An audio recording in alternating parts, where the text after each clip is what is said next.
have to understand, even though there are two different roles, just because the man is considered the head, his responsibility, because the wife submits to him, he has to, one, have a prayer life, so she trusts his decision is the decision that's going to benefit and edify the glory of God. Okay, we back on track. Okay. You don't want to sit here and have somebody that is not God-like. So that means don't get caught up in how they look and, you know, what they got.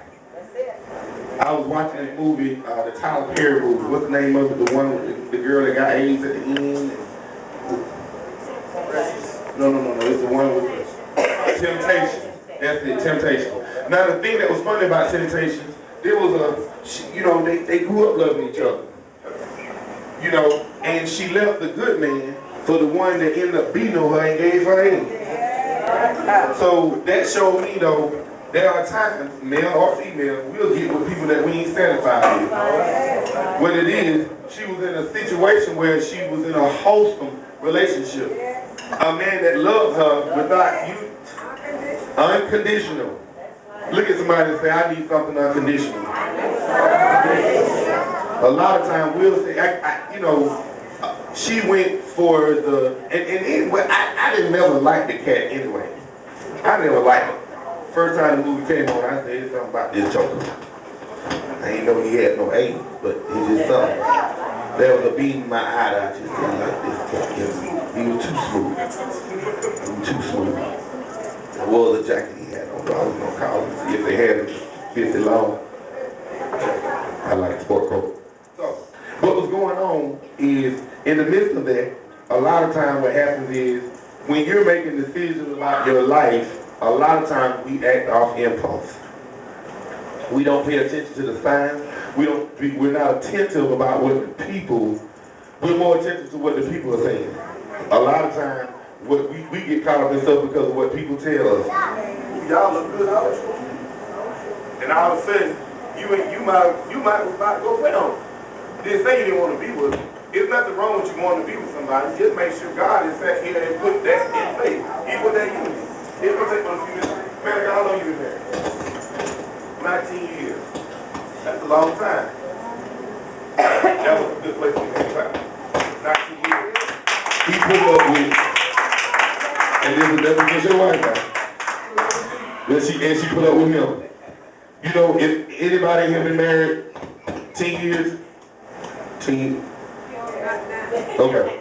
In your present situation, anybody here been married 10 years? 5 years? Okay. This will help you out here.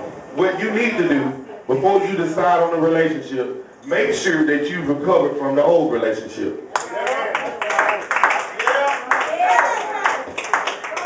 You don't need to be so irresponsible and selfish to take all of your old garbage and baggage to that new person. It's not fair for you to sit here and you know I care about you, and then you sit up here because of what Steve did, and then all of a sudden, I come out, well, Steve did that to me. Well, all I did was forgot to answer the phone. Right. So all of a sudden now we have a World War IV because I didn't answer the phone. I got all kind of text messages. I hate you. When? Oh, not. Get to the phone call. Gonna change my phone for real. Don't worry, we won't have this discussion anymore. So you have to understand that you need to be a little more responsible when you're going out trying to find somebody that you want to call your soulmate. Now it's not the fact that that the Bible says that a man that finds a wife finds a good thing.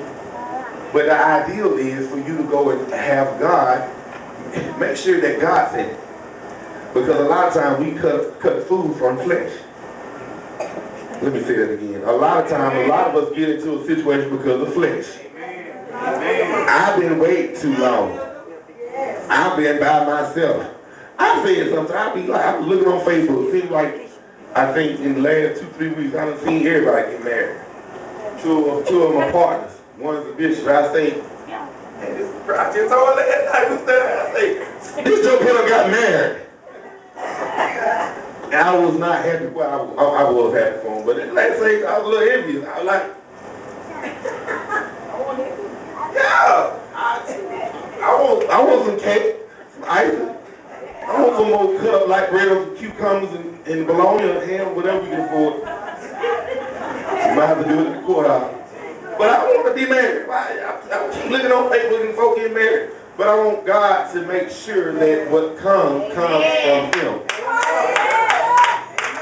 That was something I wanted to go back and piggyback on. I'm jumping around because I really want to, I don't want to be too long. I want to make sure we be able to get a good prayer in and take advantage of all the leaders that are in here in the house. But the thing, what I found, the amazing thing I read, where is it? When it says, for we are members of His body, of His flesh, of His bones, and it said, for no man ever yet hated his own flesh, but nourished and cherished it. That means in the process of your dating, you need to make sure you and that person are okay with yourselves. You need to make sure that you ain't got no issues. And to be honest with you, you kind of, I ain't gonna say first they get them mad, but you need to find out what this person gonna do. You need to sit up here and talk. Don't sit here and get all crazy about texting and stuff and you sit on the phone all night. And you know, and try to work on consistency in a relationship. I'm telling you, I can tell you from counseling that I've done, the biggest problem I've seen with people, we'll sit up here and we'll get in these relationships, and for the first 2-3 months, it's heaven of bliss. Then you get tired of it. You get tired of it. You just sitting there first blowing up the phone and stuff. It's little, you know, now they got these little icons and stuff you can put on the text and stuff. Emma, what is it called? Emojis. Yeah, emojis. Sound like something foreign. And so now you can sit there and then this dating on Facebook. I'm not gonna date somebody on a computer. You better say it. I need to know your spirit. I can't see you on a computer. That might not even be your picture. I went on a blind date one time,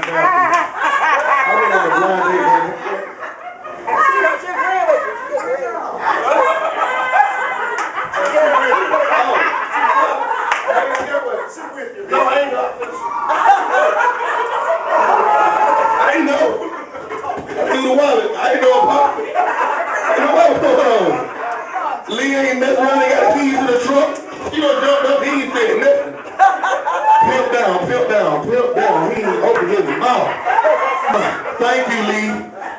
And he gonna hold the key. We gonna go through the wall. I know God does miracles. But the Bible also tells you have to obey the laws of nature too. And naturally, I can't go through a wall. He's gonna get a boat cut. So, this Facebook date, you meet somebody on Facebook. Now, you know, doggone well, ain't nobody gonna sit there and put no bad pictures on Facebook. Now what? You gonna see the nicest pictures? Yeah. Man, you mess around and based on Facebook, you got to meet them. You don't sit in love with a picture. Straight fell in love with a picture. You don't win. Talking about outfit, hairdo, Jordan, shorts. No, you ain't paying no bill if we trying to go meet this Facebook romance. And will jeopardize almost anything because you ain't paying attention. Please start paying attention. Here's the thing. If you meet somebody and you ask them what are you trying to do in the next 5 years, and none of the relationship is them developing anything with God, you better leave it alone. Exit stage left or right, but get from around them. And if he trying to, and if in a conversation 3 days and he trying to sit up here and start talking about what you look like with certain pictures and different parts of your body and can he sleep with you and all this sort of stuff here. I'm in the text. You need to make sure that he is a true man or she is a true woman of God. I'm going to share something with you, don't laugh. My phone, I told Pastor, this was probably about a week ago. And this woman, she's a friend of mine on Facebook, pops up and asks me, I told her she got on to me too. Pastor got on to me. And the lady called and said, I've been wanting you. Now we're caught off guard because we've been friends probably about 2 years. So from time to time we'll like each other's stuff. Single, right? Huh? Single, right? Yes, sir. Yeah, but I'm here trying to be a situation here though. What's going on? I don't like an aggressive woman. I'm gonna help y'all out. Most men don't like aggressive women. Most men don't like aggressive women. We are the hunters. I don't need you sit up there and got a bow and arrow point at me. Let me point it at you. Please let a man feel like a man. He can't feel like a man if you still got him all folded up on the what? Can I move my foot? You got my foot right there. I was going to walk over where you were, but you already don't pick me against, you don't pick me against the wall. So you have to understand a lot of times when and see what will happen is in the midst of when you're going through something is when people start popping up. When you're alone and depressed, ain't nobody showing up. I told them we had a program last weekend, and for a few minutes, I ain't gonna lie, I was a little flattered now. I was getting request by the judge. Folks sit up here saying, hey, how you doing? And I brushed my teeth, but actually you time that baby. Couldn't tell me nothing for a few minutes. I had all kinds of air in my check. The devil knows what you like. And you need to be mindful that whoever comes, and so I had to eventually explain to the person, look here, because the church is already here. Now, if I wasn't a pastor, it would be easier today. But having a church makes you a little more cautious and concerned, because now I have children, and I can't let them have any kind of mama. Now I need her to look good, because I don't want to wake up with an ugly woman and beat her. Yeah, I'm saying I need a strong one though, because I would like to have marriage. No matter how pretty they is, they got to be strong and prayed. Still on track. Because every aspect of marriage is a ministry. Everybody get that. Every aspect of marriage is a ministry.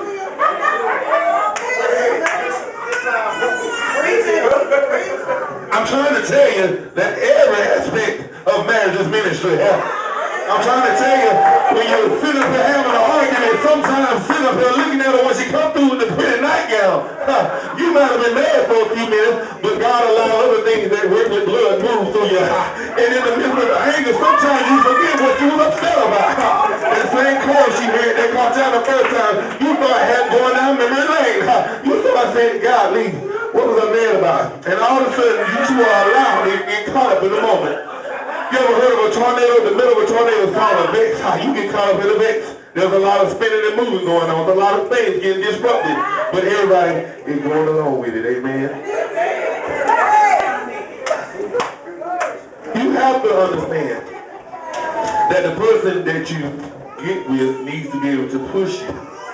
If you cover the ministry of worship first, I promise you, you know what? I told somebody, and this is in the Bible, but you know, you need to pray before you conjugate, before you go to your collection.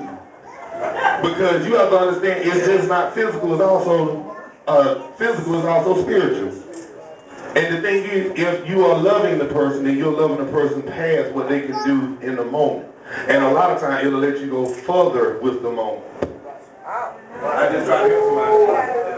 It will help you go further in the moment. You know what? The next time you get in an argument with your spouse, make sure I say spouse, because folks will go and say, well, he said we could fornicate. No, I didn't. Okay. When you are in an argument, stop focusing and try to figure out what you're arguing about. The only reason that you get upset with somebody in the middle of an argument because they said something that hurt you. 9 times out of 10, when you're upset with that person, they did or said something that hurt you. And most of the time, communication is so short that you don't even have the common grip to go back to that person. You have to teach that man, you have to teach that woman what you like. I'm going to get you hoop out the way, you're going to get out the way. The one back there over here, not doesn't mean it's back the thing. I guess he all right in his relationship. Don't mess up the waves on the back of his neck.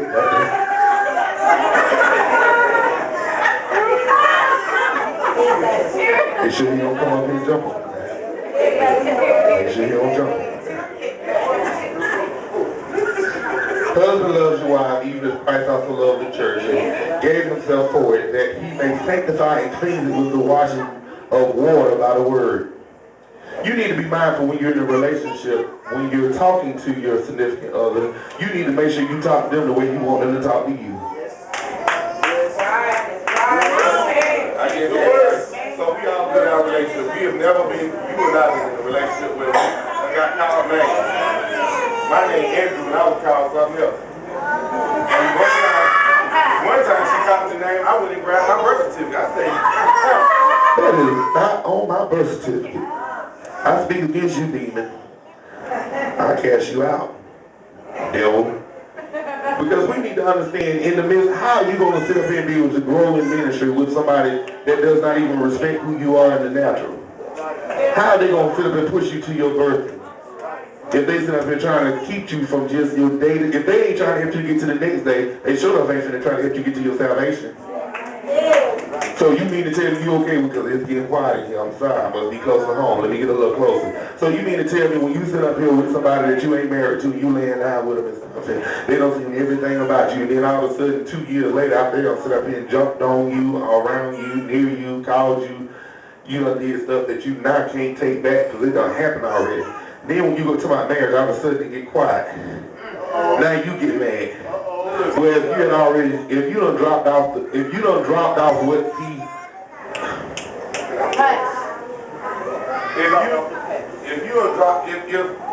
if it's at the wrong address, in reference to the wrong address, you weren't there. You done dropped a great product off at the wrong address. Right. You don't need to sit here and I'm gonna help some of you guys out, women. No, let me help the women out. Let me help the guys out first. Wait. I got it. I don't want a woman, I don't want another man to know what you made me feel like. That's right. I don't want Fred to know what you do to me. Let me do another one. Me, you, and Fred on one copy, and Miss Rita. And Pal. And Papa. You don't want to sit here and mess around and keep making the wrong decisions, and all these people that are not going to be a permanent fixture in your life. And they don't have to be a permanent fixture to sleep. They don't have to sleep with you to be a permanent fixture. Sometimes we sleep with our assignment. Wow.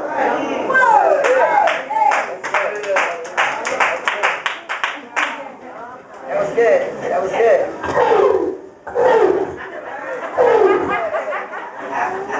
So let's run and sleep with our assignment. Now the thing is, there are a lot of beautiful women in here and a lot of attractive men. But just because you meet somebody, you don't have to sit up here and try to sleep with them.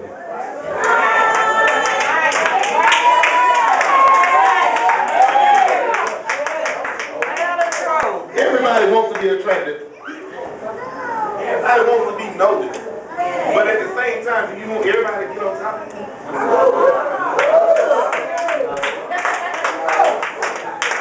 I would much rather be that nice outfit that you walk by and say you want to buy. And then if you earn it to come by, then you can take it home. As long as you're willing to go through the process to do what? Purchase it properly. I just help somebody. Yeah, you keep letting her come by and steal it. Him and the cat with the wheelchair keep coming in and put all the stuff up under the wheelchair and roll out of dealers. Then you don't even stop. Well, stop. Stop. Call me. You need to understand that if your salvation, if your relationship with God is very important to you, that you don't need to sit here and be in a situation where you keep sitting up here bumping into the wrong men. Because all it is doing is taking your spirit. If you're sitting up here trying to get to where God is trying to take you, he can't take you somewhere when you won't pay attention. A lot of you have a problem right now because you won't pay attention to God, but you keep paying attention to everything that's not like God, everything that seems to be the ideal situation, but it ain't the right situation. And then in the middle of when you getting upset and can't sleep and you got to worry about stuff, you got to go be scared. You got to be worried about, did he keep things on to keep you off? I'm going to hit you with that. You sit up here walking around with tests and you scared what the results going to be. But if you would have just waited on God, if you would have just said, God, if you will send me my Boaz, my David, my Joseph, my Moses, whatever, you know, there was a white guy I saw it on Facebook and he said, don't meet the brothers of Boaz. Broke ass, fighting ass, no good ass, dumb ass, the other ass, drunk ass, smoking ass, no job ass, and no good ass. So some of you all keep meeting the wrong ass. Are we recording this? I'm gonna make sure I put this on Facebook so they swear I'm cussing. Some of them know we'll cuss, see? What's going on, man? You good? I love you, man of God. I got it on the table with you. You good? Amen. Huh? I got the video. He did it. But what I need you to understand is God loves you enough. If you'll listen to him, he has what you need on the way. But at the same time, we got to be willing to go through the process of having those things that are up in us extracted.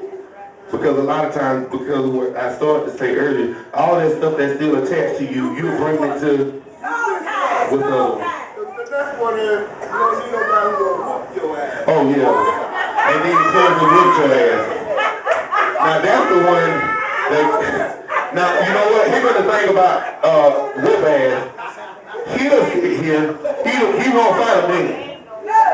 He won't fight a man. Now he'll sit there with you all day and holler about his fight game.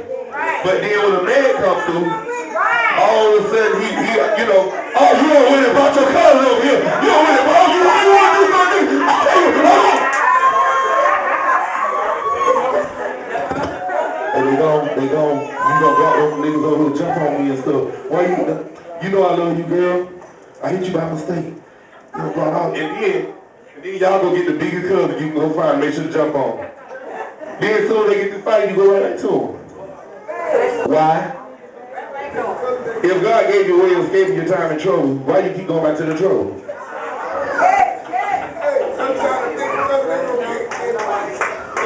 Yeah, I did see a situation. Big dude, I was standing like that. This should be a good fight. That big dude. All of a sudden he started breathing. I said, you breathing too much. All of a sudden the little dude started climbing up the hill. Big dude on the ground. I said, Oh Lord. You done got knocked out. He ain't finna get up. Big dude too. Big dude. Bigger than me. He was, I'm talking about